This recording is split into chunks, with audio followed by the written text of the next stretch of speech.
Om Jnana-timirandhasya Jnananjana-shalakaya Chakshurun Militam Yena Tasmai Shri Gurave Namaha. Should the wife consider her husband to be more than the spiritual master? Well, the Guru is to be accepted as good as God, and the husband is to be accepted by the wife as good as God and as a Guru. So ideally the husband will represent the Guru to the wife. We find in Manu Samhita that Manu states that the brahmachari, after studying in the Gurukul, goes home and marries and then teaches everything that he learned to his wife. So he's acting as the representative of his Guru by teaching the same thing to his wife, and he should, both by practice and precept, that means by behaving as a cultured, civilized person should, as a devotee should, and by teaching that to his wife, he acts as the Guru. So ideally there should be no difference between the spiritual master and the husband, who's also Pati Guru, known as the husband who's the spiritual master. And of course the husband, he should take guidance from the Guru. Traditionally, gurus, being males, wouldn't have much interaction with their direct interaction with their female disciples. That would be via the husbands. In the modern age, especially, things may not be so ideal. And this Stri Dharma, the duty of a woman to serve her husband, may not also always coincide with Paradharma or transcendental dharma, which is Bhakti Dharma, service to the Supreme Personality of Godhead. So if the husband doesn't properly represent the Guru, that puts the wife into a difficult situation. Nevertheless, she should try as far as possible to follow both the duties of a wife and the duties of a disciple. If the husband isn't properly following the Guru, then that puts the wife into a very difficult situation. And she should ask for guidance from, or she could ask her Guru, or she could ask senior female devotees. In the traditional system, the young wives would live in the house of the mother and father-in-law. So it was a much more strict situation than nowadays. The nuclear family, that means hum do, hamare do, we are two and ours are two. That gives excessive independence to the wife, according to the standard of Manu and of the traditional culture and the standard that Srila Prabhupada spoke of. Then? Why should she consider him so much? Because the husband will be just for only one lifetime. Why should she consider the husband so much? Because the husband will be only for one lifetime. Well, it is possible that if that husband and wife, they go together in the next life, if there's strong attachment, and even Srila Prabhupada writes, actually it's a Bhagavatam verse, that they both go back to Godhead, then they go together. So, why should she be so much attached to the husband? That is always recommended in Shastra, that women should be attached to their husband, even you may say it's for one lifetime, but in that one lifetime, that human form of life, she has to take guidance in temporal matters and in spiritual matters. And if one receives even a little guidance in spiritual matters from someone, one should be eternally grateful. So that's why the relation between family members in Vedic culture, or actually in any civilized society, it's a religious bond. Marriage is a religious matter. The cats and dogs, they don't have a religious wedding, except some stupid Hindus. It's not very common, but sometimes they marry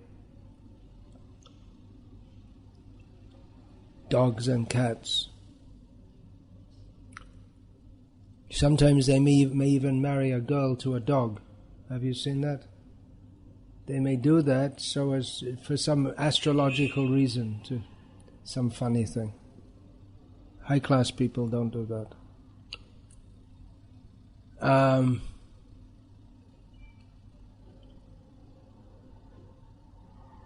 So that is a religious ceremony. That's the bond between husband and wife is not just one of physical attraction or for sense enjoyment, but it is meant to be a spiritual matter, or at the very least a religious matter, that one follows the rules and regulations of Shastra together for the sake of spiritual upliftment, or at least upliftment to the spiritual platform. Or at the very least, one doesn't get degraded. So dharma, this is all within the jurisdiction of dharma. Then? I have one more question. Like, my mother always says, like, how a woman should be. Like, she should not, she should be very particular about like how she should be, and even in the Shastras it is mentioned. But sometimes it happens that when we tell it to some devotees, they don't try to understand the point, that this point. And even we try to say that when Srila Prabhupada ji has said how a Mataji and how a Prabhuji should be. Sometimes it happens that they don't understand that point even when we tell after so many times. After that, like, we get really after some time when we lose that power of tolerance, then we sometimes either don't reply to them or sometimes... Yeah. Okay, so in summary the question is that your mother is always talking about the proper duty of a woman, and you sometimes say this to devotees who don't want to accept this, even though it's in Shastra, and Srila Prabhupada says it, and then you get frustrated because they don't want to accept it. So what to do? Well, I have the same problem. Why don't they want to accept Shastra and Prabhupada and all the acharyas? What's wrong with them? They have a better idea? Maybe they are They're influenced by the modern demoniac ways of thinking. They are not so mature in the devotional service. Not so mature, you don't have to be mature, but the entry, you're saying they may not be mature, but the entry into spiritual life is acceptance of Srila Prabhupada as the authority on all the Shastras and all the acharyas. So why don't they accept? Then their spiritual life didn't really begin. They're picking and choosing. But it's very common in the modern world, because in the modern world there's all this propaganda about women's roles and all this kind of thing. And even here in a completely Muslim-dominated place, you see the Muslim women, they're not like they used to be. Yeah. Many of them are working, they're all educated with modern education. So things are changing, but not for the better. So why are they becoming devotees? They're supposed to be devotees, and they should be trained from the beginning to accept Prabhupada and everything he says. in all respects. And why don't they want to accept what he says on social issues? There's something seriously wrong there. But conditioning is so. नहीं मतलब तुम daughter की तरह हो, फिर बोलते अब तुम सिस्टर की तरह हो, तो सिस्टर और ब्रदर क्यों नहीं बात कर सकते हैं, या डॉटर और फादर क्यों नहीं बात कर सकते हैं? तो इस तरीके से अगर yeah, why not? Then you have to explain to them this is the proper system. But still they don't understand.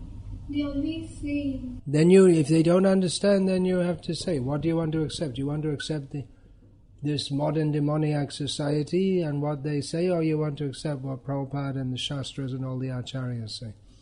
I've discussed this point many times. There's one lecture I gave called ISKCON's Cancer, in which I discuss how so many supposed followers of Srila Prabhupada don't want to accept what he says. And that's like a cancer in our whole society.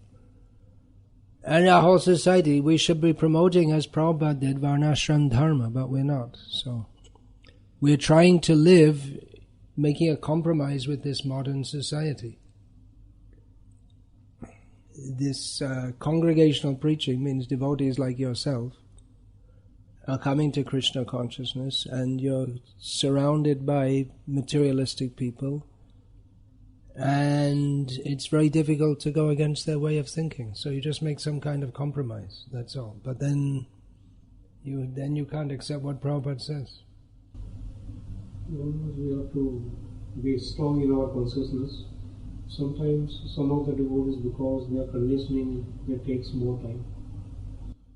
You say because of their conditioning, for some devotees it takes more time, but it should be, from the beginning they should be taught these things. Who is teaching? In congregation of the experiences, some people, they are coming from 2-3 years, but their progress is not a certain level.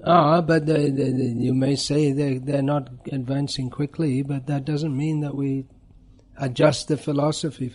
It's a problem everywhere. I mean, where we're mostly, from what I can see, our movement is highly compromised with the modern way of thinking. It's just easier just to ignore what Prabhupada said on certain things and pretend he didn't say them, and ignore certain large parts of the Shastra or all the Shastric directions on these points. It's just we just don't talk about them and we pretend they don't exist.